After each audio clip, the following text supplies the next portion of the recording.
Don't be a content marketing casualty. How to thrive in an era of content shock. A presentation by Mark Traphagen of Stone Temple Consulting. Earlier this year, Mark Schaefer published a blog post that sent a shock throughout the content marketing world. In fact, he called it content shock. His concept was there is so much content being produced because content marketing has become such a buzzword and everybody thinks it's what they should be doing, that the average viewer, the average social media user, is going to go into content shock. What is that? Well, it's getting lost in the crowd. It's when there's so much content out there that people don't see you anymore. They're not picking out yours. It's the content racing by in your stream. Somebody figured out that the average tweet on Twitter has a half-life of about 24 minutes. That means within less than half an hour, more than half the people who will ever see that tweet have already seen it, and it drops off rapidly after that. Now, search results, looking at those. If you produce content for something like buying a new car, there are thousands of results. No, kill that. There are over 1.5 billion results, according to Google, for buying a new car. So this could result, Mark Schaefer thinks, in content blindness, where people just stop seeing most of the content that goes by because it's just too much. What you've got to do to overcome content shock is you've got to stand out. You've got to find a way to be that content producer that people aren't going to ignore, that doesn't get lost in the race of content going by. In a forest of green trees, you want to be that one red tree that people remember, that stands out. Terry Foster of Cision said, "Content marketing is a way to break through the enormous clutter of messaging that we're all faced with as consumers every day." Now let's talk about how you do that, because some people think it's pretty easy. It's just content marketing, 1, 2, 3. Rand Fishkin of Moz recently did a post talking about that, and he talked about how people oversimplify the process of content marketing and end up disappointing. So let's cover that first, the myth of content marketing, that it's as easy as 1, 2, 3. Step 1, just create content. 2, share it out on social media and other networks. And 3, boom, the customers show up, the money comes rolling in. Well, of course, now it's time for the reality check. Anybody that's tried that formula knows it just doesn't work that way. It's not that easy. In reality, you've got to create and promote, create and promote, create and promote. Rinse and repeat, like they say on the shampoo bottles, over and over again. Each time you do that, each time you create valuable content and you share it out and you get it in front of people and they see it, you're making a deposit for your brand in their minds. You're saying to them, you're getting in their brain, literally, so that they begin to think of your brand when it comes time to make a decision about your product or service. You know, that's the trick here, is that it's funny what people's brains remember. And repetition is one of the things that helps. If you can get enough times in front of somebody and be adding real value, that they pay attention to it, that first time, that second time, that third time, they might not remember your name, but they see it enough. Let's talk about how to make that happen. How do you stand out in a way? And we're going to talk about it in 2 ways, the creative side and the strategic side. Let's go to the creative side first. We're going to talk about how to be memorable, to be storied, to be visual, and to be substantive. These are the keys on the creative side of your content that you must have to stand out and become top of mind, become memorable to people who see your content. So let's talk about being memorable. I get that phrase from A.J. Cohn, who writes at blind5yearold.com. I love that phrase that A.J. came. Everybody talks about making content that's valuable, but what does that really mean? A.J. says your content needs to be memorable. It needs to have something about it that fixes in people's minds. In popular music, they call this the hook. DJs used to look for songs that had a hook. There was something in it. Maybe it was the way the chorus began or a guitar riff, something that would stick in people's minds and they would remember and they'd want to hear again. You want to avoid the herd mentality. In social media marketing and content marketing, there's often these best practices that come out or conventional wisdom. People notice that something works, like, for example, beginning or making posts that are all numbered posts of a number of tips, 21 ways to do this and the top 10 ways to do that. And everybody starts making those posts. And the problem with that is they stop working. They stop standing out when they all look the same like that. Another factor, and this again is from A.J. Cohn, is readability. And this is something that people don't think about. If your content isn't readable, or that extends over into all kinds of content. If it's audio content that's not listenable, people aren't going to sit for a period of time and listen to it, or video content that's not watchable, then people aren't going to remember it. They're not going to share it. Readability in this case means formatting. It means paying attention to how your content is presented. Be looking at content on the web that you like, that's memorable to you. You'll start to notice certain factors. For instance, that it's broken up, if it's text, into short paragraphs, that the paragraphs in the text is broken up by images and graphs and bullet points. So it's not all just a long wall of text. That's one way that you help readers by making it more readable, more likely to be read, and therefore more memorable. What you want to be building through all these things is brand association. When people think of your brand, when they say, when I think of brand X, I think blank. What goes in those blanks? What are the things that people think of and associate with you? Your creative side gives the inputs to that, the content that you produce. Here's one way to look at that. This is a tool called Ubersuggest at ubersuggest.org. And what it does is when you put in any keyword, it strips Google for all the possible auto suggestions that come up. And it gives you them by a list of, in this case, I looked up my name, Mark Traphagen. So they give you Mark Traphagen, and then starting with the letter A, if people start to type A, what comes up in the auto suggest, and B, and so on. This list is the top ones, excuse me, that come up for my name. And I'm pretty happy with this list. Most of the things that are at the top there, Google+, Twitter, Google authorship, those are things that I want to be known for, that I consider myself an authority on.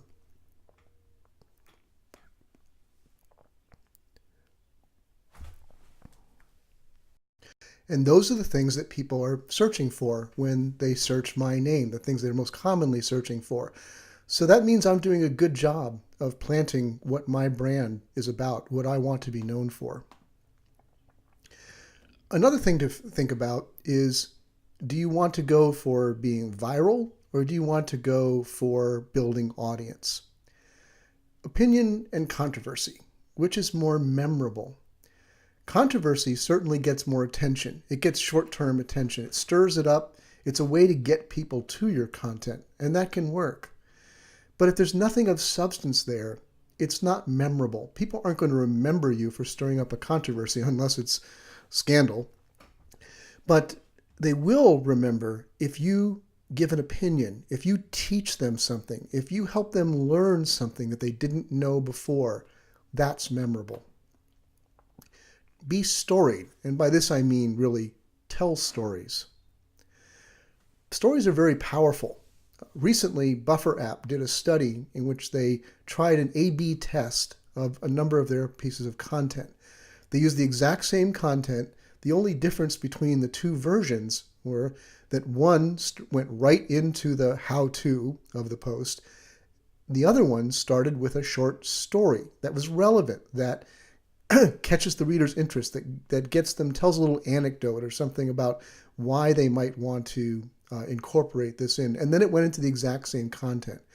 What they found after sending visitors randomly to either one or the other was that the content that started with a story got about 3 times as many full-page readers, meaning people who actually read all the way through the content, and therefore spent about 4 times as much time on the page. In other words, starting with the story got people engaged. The story wet their whistle. It got their interest. It made the content worth going through for them. Another way of thinking of your story, your brand story, is the classic hero's journey. This was first articulated by Joseph Campbell, who talked about the power of the myth that goes through all cultures. There's something he called the hero's journey that we find in stories going back to ancient times, the first stories that we find written, the ancient Greeks and even before them, right through to things like Star Wars in our own time. Think about your brand's journey, the journey you want to take your readers on with your content. Where are they going? What's the dilemma that you share with them, the problem that you're going to solve? Get into the storytelling is getting into their misery that your product or your service is eventually going to solve, and then leading them through the hard place into the bright future where you share together the emotion of discovering a solution that will work for them. And then be visual with your content. This is just becoming more and more important on the web, the power of the visual. This is why Twitter recently has incorporated expanded images in the Twitter stream. Now, if you include an image with a tweet on Twitter, people looking at it using the Twitter app will, if the image qualifies, will see that image expanded. And notice how that catches attention. Tweets all look the same, but a picture like this, especially with a face in it, really captures people's attention. Twitter did a study, and they showed that the most engagement, that's retweets and favorites and replies, came with posts that contained a photo, tweets, that contained a photo. Let's talk for a moment about how to make your visuals effective. They've got to be authentic. They've got to be relevant to your audience. They should reflect human experience, and they should tell a story. Now, hi, I work in the stock photo industry. We all know that instantly. We see a photo like this. I'm not saying don't ever use stock photos, but if you do, find some creative way to use them. Shake them up a little bit, add some interesting text, do something with them. Just putting stock photos that scream stock photo on your post says, I didn't really take the time to create an interesting visual here. And it gives people the impression that the content, even if it's not, is probably flat or inauthentic.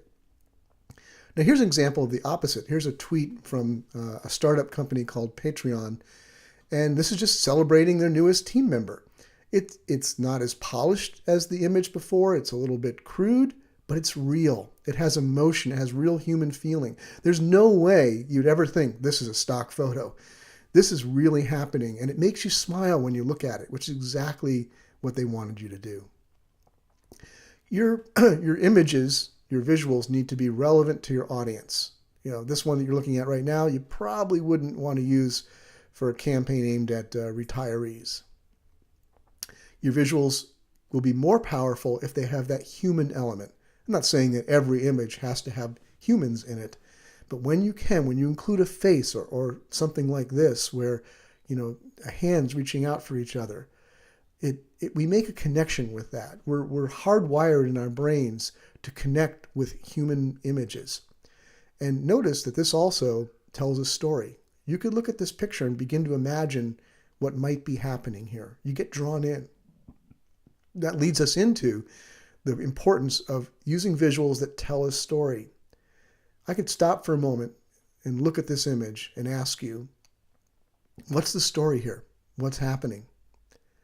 Now, you might have made a number of guesses. The reality is that this was taken shortly after 9/11 here in the United States. And it's a young child pointing to his mother who died in the attack. Now, even if you didn't get that exact moment, that exact story, you got the emotion. You got what's happening here. And it drew something out in you that would make you connect in a more human way with whatever content was connected with this image. What's the story here? Joy, celebration, and the individual standing out from the crowd, something special happening for her. What's the story here? We have no idea, but we'd love to know. It's actually some natives in Peru celebrating their gods, by the ancient Aztec gods, by dressing up as them. But the strangeness of this is another way that an image can reach out and grab us and get our attention. A bonus on this, what we're talking about in the image, is the power of memes. Memes are images, or they can be phrases, other things, that have come into the popular consciousness. It's like everybody recognizes them, everybody knows them, and so you make an instant connection with them. I don't have to tell you who this guy is and what he represents. Memes can also be using other images in creative ways, humorous ways, to make a point. I've seen some of the most serious content that I've seen on the web that's connected with meme images that actually help reinforce the message in the serious content. And finally, your images need to be substantive. Not just your images, I'm sorry, but all of your creative content. There has to be some there. Terry Foster said, content without value isn't content, it's just a brochure. My boss, Eric Enga, always says, be an expert or go home. Don't write something that you don't know anything about. Don't just recreate other people's words. These days, people see through that. They're going to move on to the content that really tells them something substantive. Jay Baer talks about what he calls and therefore content. What is that? He says everybody writes content that this happened, about a news event, a new thing that came out.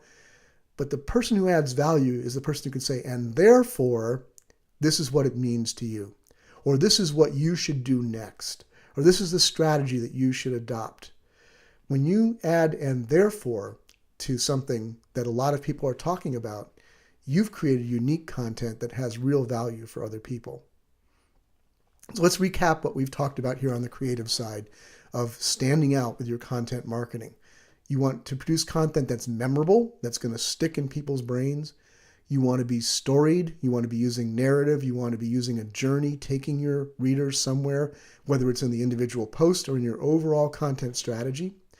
You want to be visual. Use those visual elements wherever you can.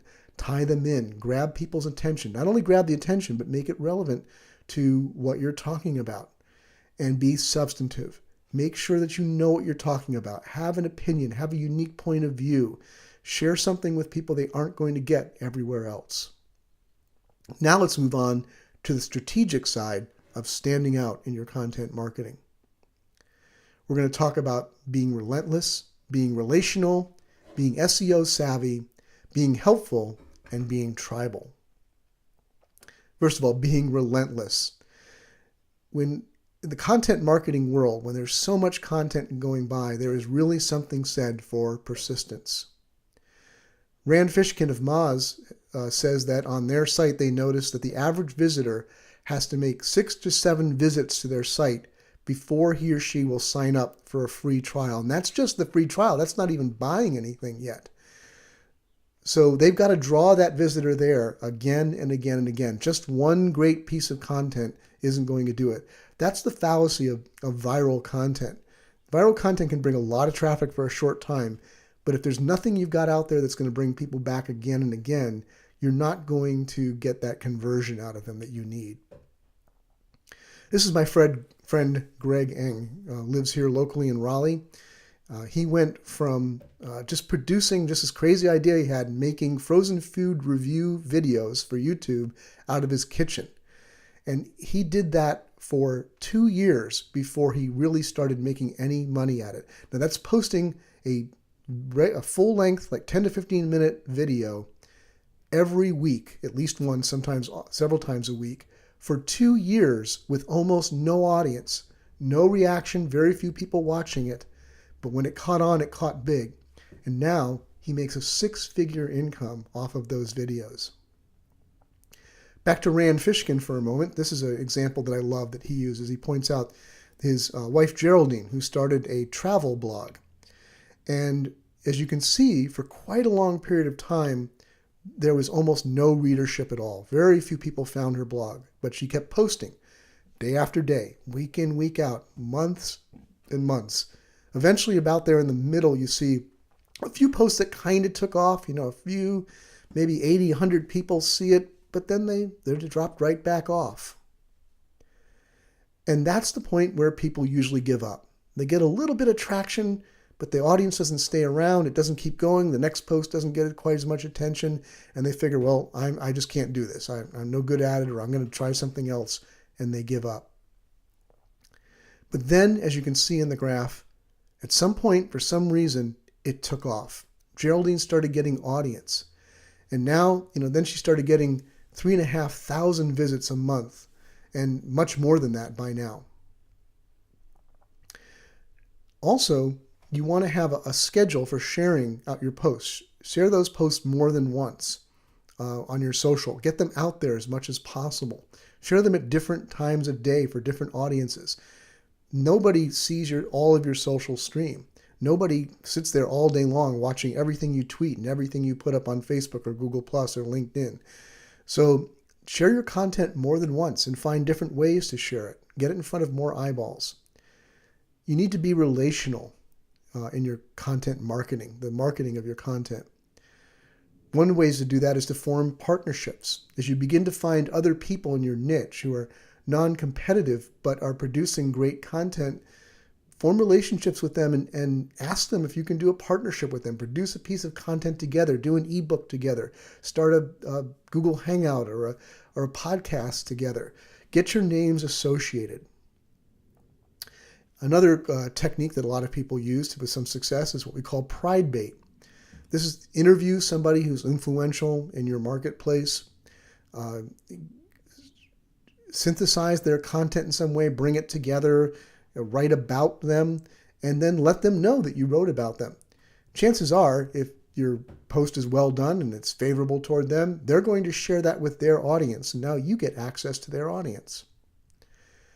The next thing you want to do strategically is to be SEO savvy. SEO is search engine optimization.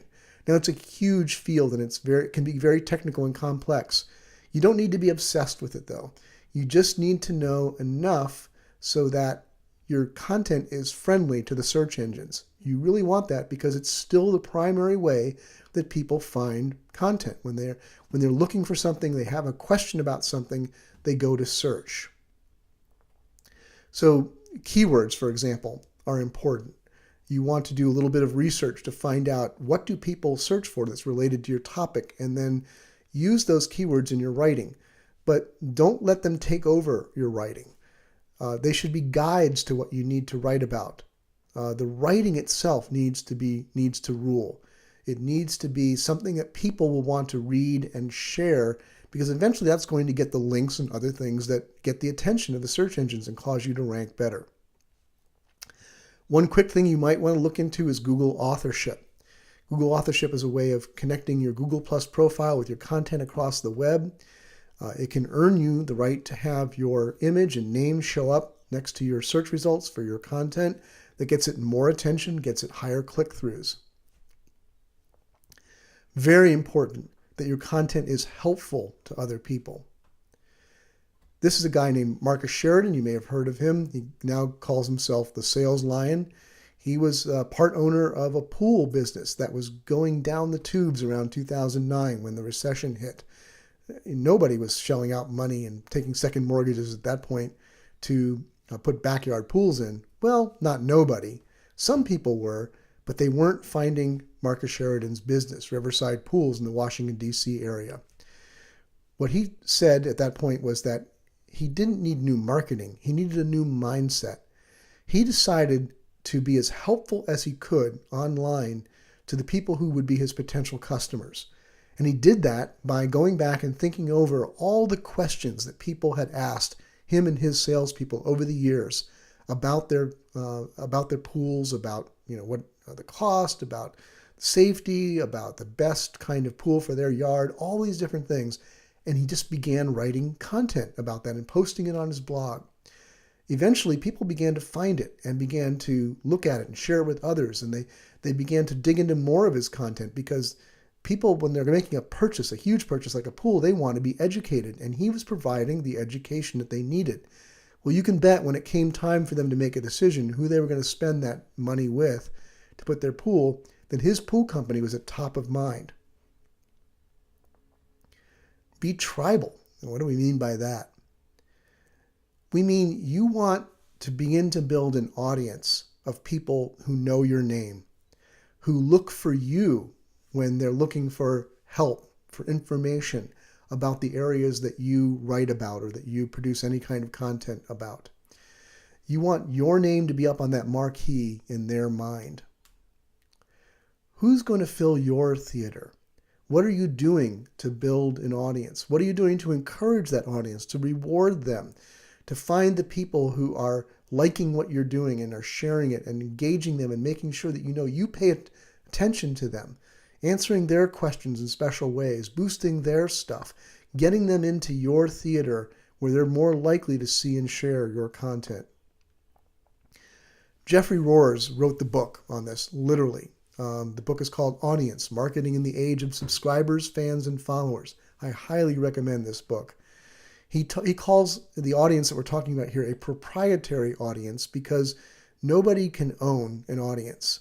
You might think you own an audience online, but the next day, if you blow it, you disappoint them in some way, or somebody better comes along, they can leave in a moment. You've got to develop them. You've got to nurture them. And he calls that now a core marketing responsibility. In fact, in his book, he talks about your audience, your online audience, as an actual asset for your business. Every bit as valuable, maybe more so, than any buildings you might own, the employees that you have, your inventory. So let's go back over what we learned on the strategic side of standing out in content marketing. You've got to be relentless. You've got to keep doing it day in, day out. You've got to be present. You've got to be producing that content, even if for the longest time it seems like nobody's reading it. You've got to be relational. You've got to build partnerships. You've got to build people who care about what you're doing and will help you promote it. You've got to be a little bit SEO savvy. You've got to study a little bit of that and know how to build your site so that search engines can easily find and index your content. You've got to be helpful. You've got to be the person that is making the content that when people have a question, when they have a need, your content is the best answer that they can find so that you become memorable to them. And finally, you've got to be tribal. You've got to be building your own audience, your own fans, your own subscribers, the people who want to see what you produce and will be inspired to share it with others. So be outstanding. Be that one that's different. Don't do what everybody else is doing. Don't follow the conventional wisdom. Find your unique place, your unique voice, and you will stand out even in an era of content shock. Thanks for listening.